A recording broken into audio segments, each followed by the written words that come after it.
सन 1947 से पूर्व हमारे भारत देश में कई सारी छोटी बड़ी रियासतें थी। पर क्या आप जानते हैं कि गुजरात की बड़ौदा रियासत भारत के सबसे अमीर और सबसे बड़ी रियासतों में से एक थी। और आपको यह बात जानकर हैरानी होगी कि इस रियासत के राजा महाराज सयाजीराव गायकवाड़ तृतीय दुनिया के 8वें और भारत के सबसे अमीर हिंदू राजा थे, जिन्होंने अपने शासनकाल में बड़ौदा रियासत का काया पालट कर दिया और आधुनिक भारत बनाने में अपना बहुत बड़ा योगदान दिया। आज हम इन्हीं के बारे में जानकारी लेंगे। लेकिन दोस्तों, आज का यह वीडियो सबसे महत्वपूर्ण और रोचक जानकारियों से परिपूर्ण रहने वाला है, इसीलिए इस वीडियो के साथ अंत तक बने रहिए। यदि आप चैनल पर नए हैं तो चैनल को सब्सक्राइब करना ना भूलें। तो चलिए दोस्तों, बिना किसी देर के हुए हम हमारी आज की वीडियो शुरू करते हैं। गुजरात के गायकवाड़ राजवंश की स्थापना सन 1721 में वीर मराठा योद्धा पिलाजीराव गायकवाड़ इन्होंने की थी। मराठा सरसेनापति खंडेराव दाभाडे उन्हीं के साथ मिलकर पिलाजीराव गायकवाड़ इन्होंने गुजरात के बड़ौदा, सूरत, डभई जैसे अनेक प्रांतों पर सफलतापूर्वक जीत हासिल करके गुजरात से दिल्ली का मुगल साम्राज्य उखाड़कर फेंक दिया था और धीरे धीरे करके लगभग पूरे गुजरात राज्य पर मराठा साम्राज्य के पवित्र भगवे ध्वज को फैला दिया था। महाराज पिलाजीराव गायकवाड़ उनके मृत्यु के बाद गायकवाड़ वंश में महाराज सयाजीराव गायकवाड़ तृतीय सबसे महान और सबसे लोकप्रिय शासक हुए, जिनका जन्म 11 मार्च 1863 को महाराष्ट्र के नासिक जिले में स्थित कौलाने गांव में हुआ, जिन्होंने अपने शासनकाल में बड़ौदा राज्य को एक नई बुलंदी पर पहुंचाया और बड़ौदा राज्य का बहुत सारा विकास किया। जैसे उन्होंने उस समय सन 1890 में बड़ौदा राज्य में लक्ष्मी विलास पैलेस का निर्माण करवाया। इस पैलेस का क्षेत्रफल लगभग 700 एकड़ में फैला हुआ था। जब यह पैलेस बनके तैयार हुआ था तब यह दुनिया का सबसे महंगा और सबसे बड़ा निजी पैलेस था, जो लंदन के बकिंघम पैलेस से 4 गुना ज्यादा बड़ा था। इस महल में जो कुआं है, उस कुएं की सीढ़ियां बनाने के लिए राजा ने उस समय 9 लाख सोने के सिक्कों का इस्तेमाल किया था। और इस महल के बच्चों को स्कूल जाने के लिए राजा ने एक निजी ट्रेन भी शुरू की थी। यह भारत का पहला एकमात्र ऐसा महल था जिसमें पहली बार लिफ्ट का उपयोग किया गया था। और इसी के साथ इस पैलेस में उस समय के सबसे प्रसिद्ध चित्रकार राजा रवि वर्मा उनके द्वारा बनाई गई सारी पेंटिंगें मौजूद है, जिसकी एक पेंटिंग की कीमत आज के टाइम करोड़ों रुपए में है। इस पैलेस को आज भी गुजरात राज्य के पर्यटन स्थलों की टॉप सूची में शामिल किया जाता है। और इसी के साथ 150 एकड़ में फैला हुआ मकरपुरा पैलेस, जिसे राजा शिकार के लिए इस्तेमाल किया करते थे। इसके अलावा Nazarbagh palace, Shiv Mahal palace, Indumati palace, Pratap Vilas palace, Sarkarwada palace, Motibagh palace जैसे अनेक सुंदर और भव्य महलों का निर्माण गायकवाड़ वंश के राजाओं ने किया। डॉक्टर भीमराव अंबेडकर, जिनको विदेश भेजने वाले, उनका खाने पीने से लेकर सभी खर्चा उठाने वाले दूसरे तीसरे कोई और नहीं बल्कि मराठा राजा सयाजीराव गायकवाड़ ही थे। उन्होंने उस वक्त डॉक्टर बाबा साहब अंबेडकर जी के विदेश पढ़ाई पर 25,742 रुपए खर्च किए थे, जिसकी कीमत आज के समय में लगभग 1 करोड़ से भी ज्यादा है। और अमेरिका में पढ़ाई पूरी होने के बाद महाराज सयाजीराव गायकवाड़ ने डॉक्टर बाबा साहब अंबेडकर जी को बड़ौदा राज्य में एक अच्छे पद पर नौकरी के लिए भी रखा था। जब महाराज सयाजीराव गायकवाड़ का निधन हुआ तब सन 1939 के जनता अखबार के मृत्यु लेख में डॉक्टर बाबा साहब अंबेडकर लिखते हैं, महाराज सयाजीराव गायकवाड़ का निधन होना यह मेरी निजी बहुत बड़ी हानि है। उनके एहसान को मैं कभी नहीं भुलाऊंगा। महाराज सयाजीराव गायकवाड़ का पिछड़ी जाति पर एक बहुत बड़ा एहसान रहा है। दादा भाई नौरोजी, जैसे कि आप यह बात तो जानते ही होंगे कि दादा भाई नौरोजी ब्रिटेन के संसद में चुनकर आने वाले पहले एशियाई व्यक्ति थे। पर क्या आप जानते हैं कि इससे पहले दादा भाई नौरोजी महाराज सयाजीराव गायकवाड़ इनके यहाँ दीवान के तौर पर काम करते थे और यहीं से उन्होंने अपने सामाजिक जीवन की शुरुआत की थी। इंग्लैंड में हाउस ऑफ कॉमन्स में चुनाव हो रहे थे।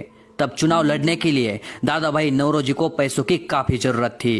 तब उस वक्त सयाजीराव गायकवाड़ इन्होंने 15,000 रुपए की धनराशि देकर उनकी सहायता की थी, जिससे दादा भाई नौरोजी ब्रिटेन के संसद में चुनकर आने वाले पहले भारतीय व्यक्ति बने।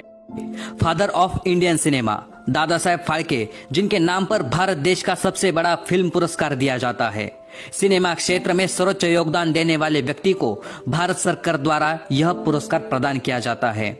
इस पुरस्कार को पाने के लिए कलाकारों की अपनी पूरी जिंदगी गुजर जाती है, परंतु दादा साहेब फाल्के को इस मुकाम तक पहुंचाने में महाराज सायाजीराव गायकवाड़ तृतीय इनका बहुत ही बड़ा योगदान रहा है। क्योंकि सन 1990 में महाराज सायाजीराव गायकवाड़ इन्होंने अपने राज्य बड़ौदा में कलाकारों के लिए कला भवन का निर्माण करवाया और इसी कला भवन में दादा साहेब फाल्के ने चित्रकला, छायाचित्र और फोटोग्राफी की शिक्षा ली। और इसी के साथ महाराज सायाजीराव गायकवाड़ ने दादा साहेब फाल्के को फिल्म बनाने के लिए जर्मन से एक बहुत ही सुंदर कैमरा खरीद के दिया और दादा साहेब फाल्के को फिल्म बनाने की आगे की शिक्षा प्राप्त हो, इसीलिए उन्हें स्कॉलरशिप देकर लंदन में भेजा। जिसके बाद 1913 में बनी राजा हरिश्चंद्र यह फिल्म भारत देश की सबसे पहली फिल्म बनी, जिसे दादा साहेब फाल्के ने ही बनवाया था। जमशेदजी टाटा, दोस्तों टाटा कंपनी जो दुनिया के 100 से भी ज्यादा देशों में अपना बिजनेस चलाती है और 150 से भी ज्यादा देशों में अपने बनाए हुए प्रोडक्ट को निर्यात करती है।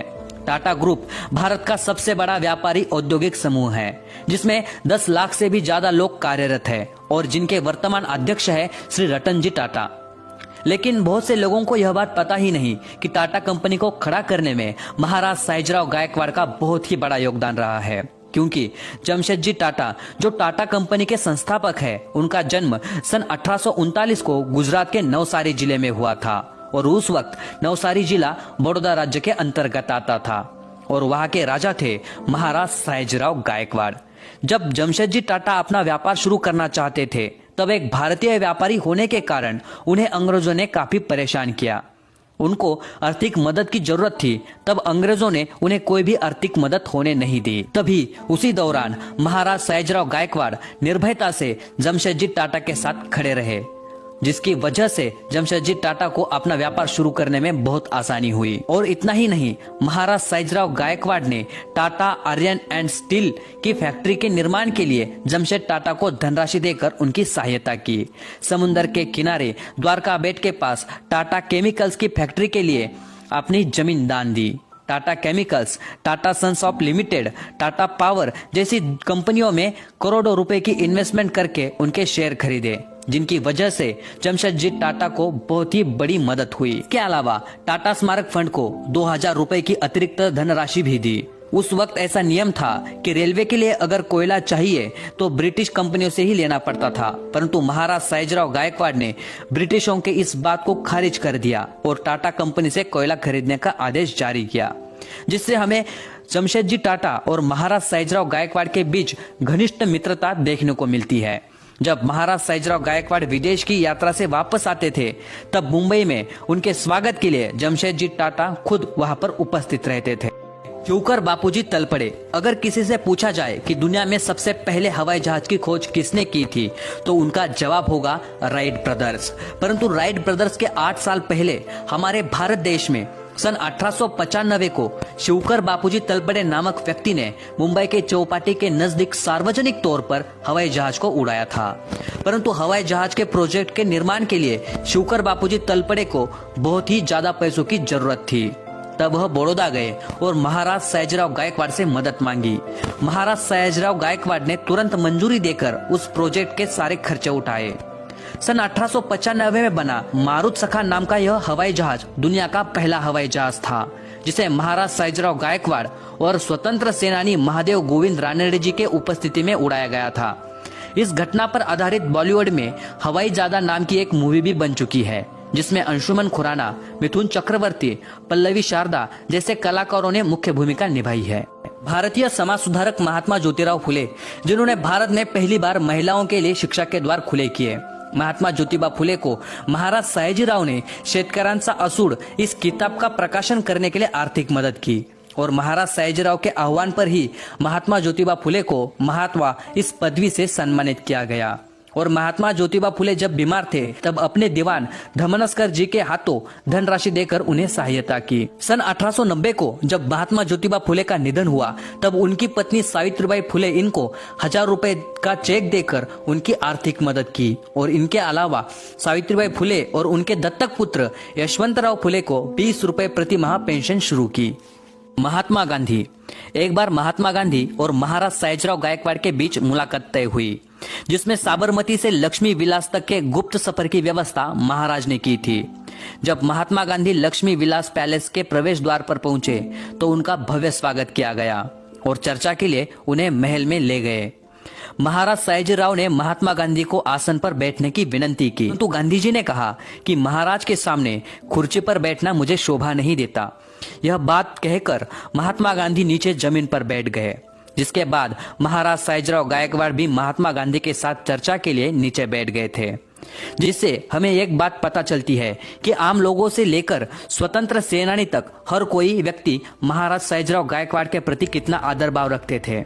और इसके अलावा महात्मा गांधी को पुणे करार, दांडी यात्रा, नमक सत्याग्रह और 1908 में दक्षिण अफ्रीका में आर्थिक मदद भेजकर महाराज सयाजीराव ने महात्मा गांधी को अनेकों बार मदद की है।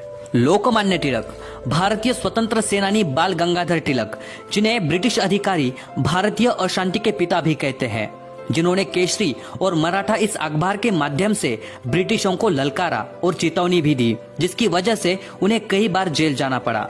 परंतु इस केसरी और मराठा अखबार को शुरू करने के लिए महाराज सयाजीराव गायकवाड़ ने अपने पुणे का खुद का गायकवाड़ राजवाड़ा बाल गंगाधर तिलक जी को भेंट में दिया, जिसे आज पुणे में लोकमान्य तिलक जी का केसरीवाड़ा इस नाम से जाना जाता है।